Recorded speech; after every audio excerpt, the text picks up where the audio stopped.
So what resources do you use as an actor to help your acting? What resources are available to you? I've got some ideas that you might not have thought of, ways in which you can actually help yourself become a better actor. On today's episode of Casting Actors Cast. This is Casting Actors Cast. Each episode takes you behind the scenes and answers your questions about the business of show. Please don't forget to subscribe and like wherever you get your podcasts. Now here's the host of Casting Actors Cast, Jeffrey Dreisbach. Well, hello, and welcome to this episode of Casting Actors Cast. I'm Jeffrey Dreisbach. I'm a casting partner at McCorkle Casting in New York. Welcome to today's episode. We're going to be talking about some resources that you might not have thought of. Things that you can do for yourself that might really actually benefit you as an actor, especially in those in-between times when you're not acting and you're literally looking for work. There are things that you can do to make your career feel and look and, smell even better than they have been so far.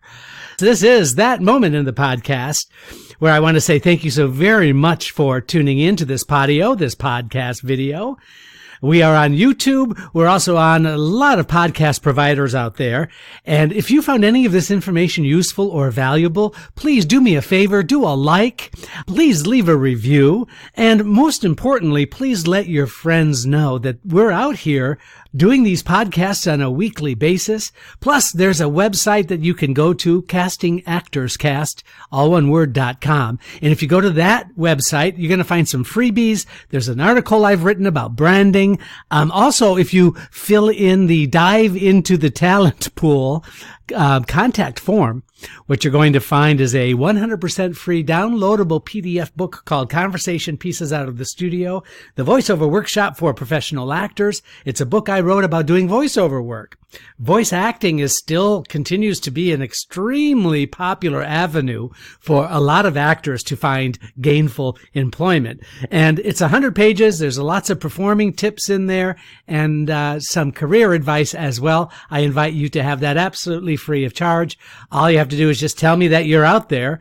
You see, I really do these podcasts because I love doing that. I love teaching. And because I love doing the podcast so much, I just want to make sure that it's getting to as many people as possible. I'm not monetized in any way, although you can leave a contribution to Patreon if you like. But I really want to grow this community of actors. This is kind of an exciting experiment that continues to amaze and makes me really, really happy. So if you could participate, come on, jump into the talent pool and become one of the community of actors listening on a regular basis to this podcast. Thank you very much.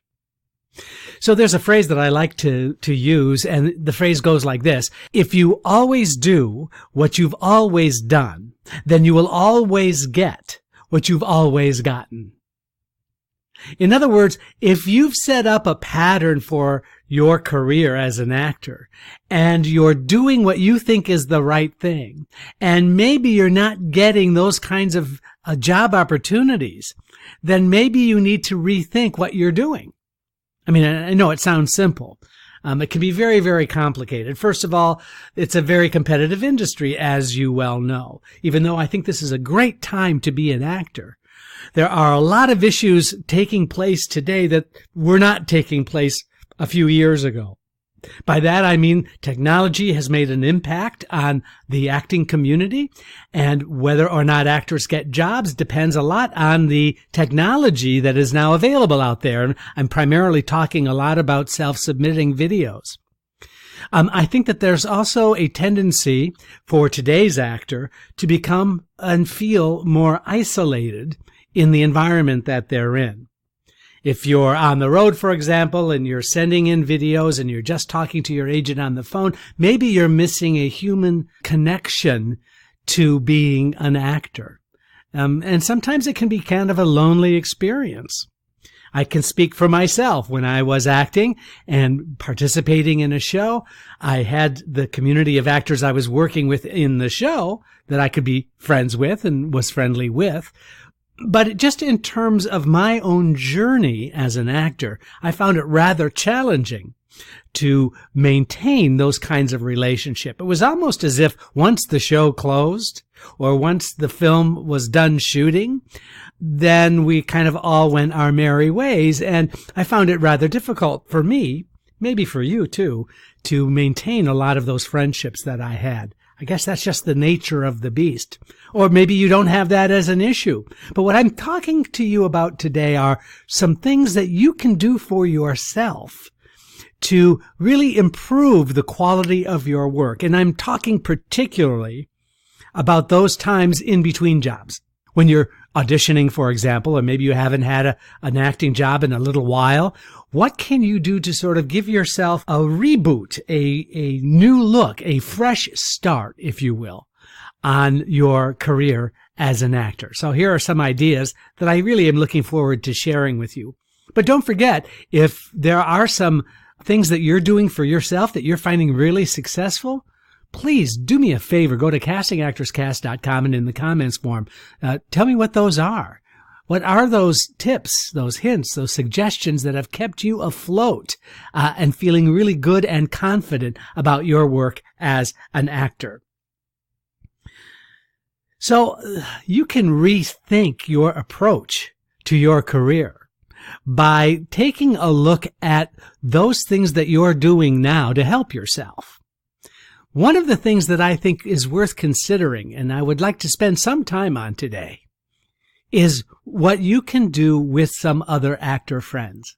And a group of 2 or more actors, when together, making a commitment, let's say 1 night a week or 2 nights a month, however you want to frame it, but getting together 3 or 4 actors can really have some long-term benefits. And let me explain what I'm talking about. It's as if you would really find a lot of value, I think, especially if you're sort of tapped out on taking classes. And how often do you maintain relationships after you've taken a seminar or a class with somebody? That's really hard. So what I'm proposing is that you get together with those 2 to 4 to maybe 6 actors and develop your own study curriculum. Develop your own way of staying connected to the industry, especially in those leaner times. So, for example, I think it would be a really cool idea if you got together with your actors and you simply watched old movies and then watched the remake of those movies. It's really interesting because not only is it about the writing, but it's also about the style of acting. That if you watched a film, for example, when we cast the Thomas Crown Affair, the original Thomas Crown Affair was made in I think 62 or 63, maybe a little bit later. Sorry, I don't have the exact date on the top of my head. Then look at the remake of the Thomas Crown Affair with Pierce Brosnan and Rene Russo, and notice the differences between the two. Now, the reason why that would be really helpful is that you can then develop and have a discussion group about the differences between movies made then and movies made now. Why is that helpful? Well, clearly, if you're going to be going in for a film that takes place in the 50s or the early 60s, wouldn't it be great to have a sense about what that time was like? Conversely, wouldn't it be great to know the writing, things that you discovered and things that maybe some of your fellow actors have discovered when watching these kinds of films? So forming a study group and watching old films can be really, really cool, can be really, really fun as well. Plus, is there that social component can help you feel a little bit less isolated. Here's another quick example. The new film release of Little Women is out there now, and there are like 3 or 4 previous films about Little Women. Taking a look at those older films and then comparing them to those newer films can really prompt, I think, some really interesting discussions about the style of acting that's taking place. And so putting all of those pieces together and forming a group that meets on a regular basis to make those kinds of discoveries is really helpful and also can be really, really fun, I think. Having a community support group of fellow actors can really help so much in terms of you staying current with what's taking place in the industry. For example, another way in which you can stay connected with a fellow actor is each of you taking a part of the industry and then making a sort of presentation with your fellow actors. So one person would take, the studio system, and the other actor would take the 7 companies that are owning all of the industry now, and then another actor could take all of those pay-per-view, Netflix, Amazon, all of those new programming opportunities that are taking place, and you could all get together and each share what you've discovered about the research. Now, once again, I'm just wanting to reiterate that kind of socialized component that would be really, really helpful to you. But now you're also learning something at the same time that can keep you very, very focused on what's happening now. And that kind of confidence is really, really useful for an actor. Another thing that your group can do is read a new play. Make a decision that you're going to read a new play every other week. And then you can have access to play. You get access to plays all the time, new plays all the time. You literally just pull something down off the internet, or you can go to Sides Express, and maybe there are some scripts available for you to read. Maybe your agent has some scripts that they wouldn't mind passing along just for you to do that, especially if you say, I'm getting together with some other clients of yours and we're having a play reading and we would love to have a couple of submissions from you. I can't imagine an agent not wanting to sort of participate and send that. Not necessarily participate in the group, but participate in sending you some material to take a look at. Here's another idea for your group. Without sounding like it's a kumbaya kind of moment, maybe you can each discuss what's going on in your careers with each other. Now, I know there's sort of a competitive sensibility among actors and fellow actors, and somebody's doing better than you are, somebody's doing not as well as you are. I mean, that just can present a whole lot of stuff. But if you decide to frame that conversation in a way of being supportive and nurturing, that may be bouncing some ideas about career choices off of a fellow actor, that can have some really amazing benefit. That, again, it relieves you of that isolation that you might find yourself in. But more importantly, I think it's really great that you're sharing what's going on in your career. And there's no better motivator, I think, than when you have to answer to somebody else, to another peer member about what you're doing for yourself and for your career. In a way, that kind of sense of competitiveness can work to your advantage because you want to support each other, but you also know that you have to come up with the goods as well, that you have to demonstrate that you're doing things to helping your career also. So that kind of a nurturing network support, I think, is really, really very valuable and very, very useful. Because all of these things, I think, lead to what I call career development. Career development literally is about taking and making decisions that are within your control to help advance your career to the next level. Now, it was really interesting that I was watching an older movie the other day. I had to write down the name of the movie because I knew I was going to forget.